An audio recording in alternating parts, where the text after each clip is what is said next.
3월 3일 금요일 아침 말씀과 함께 주님과 함께하는 기쁨 찬 매일 묵상입니다. 오늘도 말씀 묵상을 통하여 하나님의 뜻을 알아가는 복된 하루가 되기를 바랍니다. 오늘 함께 나눌 말씀은 마태복음 16장 1절에서 20절까지의 말씀입니다. 이 말씀이 우리 모두의 삶을 흔들기를 기대하며 함께 말씀을 묵상하겠습니다. 먼저 오늘 말씀의 전체적인 내용을 정리합니다.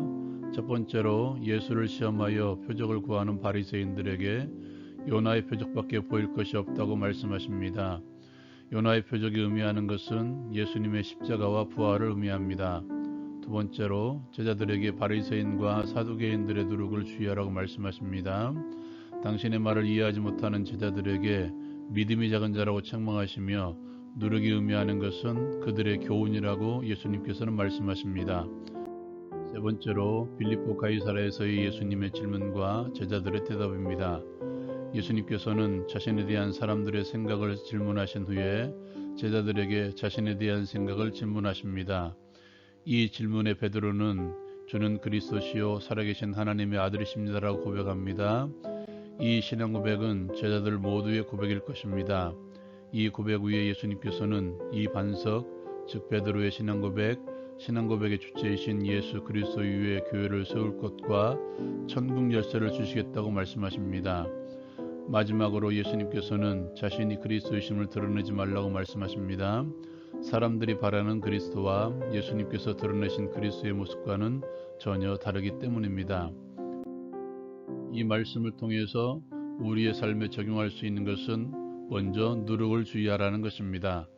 바리새인과 사두개인의 교훈으로 대표되는 누룩, 바리새인들을 통해서 보는 가짜 누룩은 뭘까요?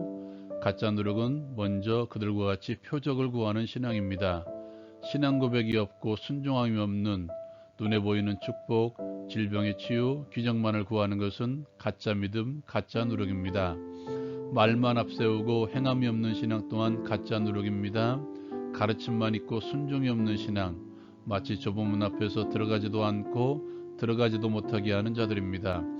여기가 조사오니의 신앙입니다. 이 신앙은 이 땅에서의 성공을 위하여 믿음을 이용하는 자들입니다.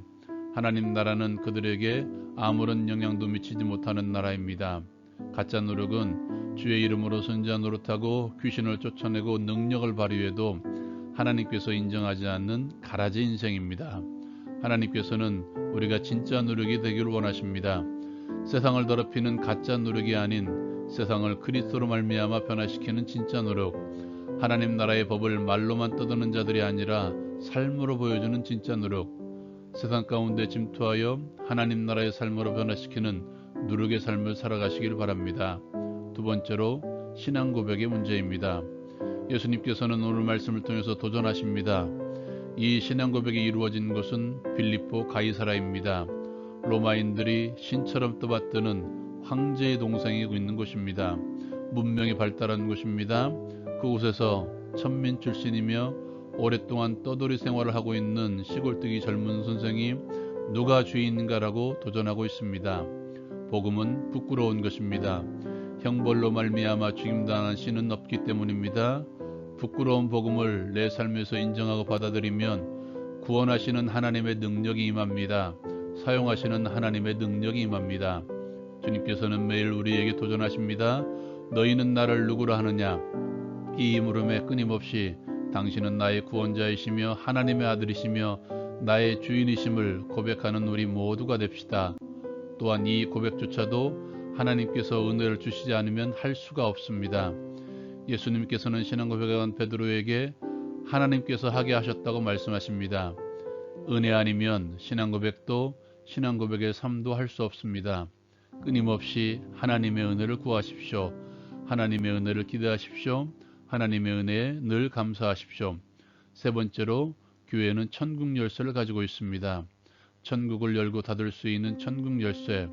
이것은 베드로처럼 예수님을 향해 신앙 고백한 교회 공동체에 주신 특권입니다. 이 땅에 완전한 교회는 없습니다. 그러나 불완전하지만 하나님께서는 교회를 통하여 구원을 이루어 가십니다. 교회가 예수를 믿게 하는 축복의 통로입니다. 더 나아가 예수 그리스도라는 진리를 훼손하고 교회를 교회되지 못하게 하고 예수님의 이름을 더럽히는 모든 것에 대해서 교회는 단호하게 대처해야 됩니다. 진리를 훼손하는 일, 그 사람들이 있다면 분명하게 살을 도려낼 수 있어야 됩니다. 사랑하는 여러분, 교회는 예수 그리스도의 피값으로 세워진 공동체입니다. 교회를 교회되게 하는 일에 힘을 다하고 이 땅에 믿지 않은 영혼들에게 교회를 통해 예수 그리스도를 만나게 하는 우리 모두가 되기를 바랍니다. 감사합니다.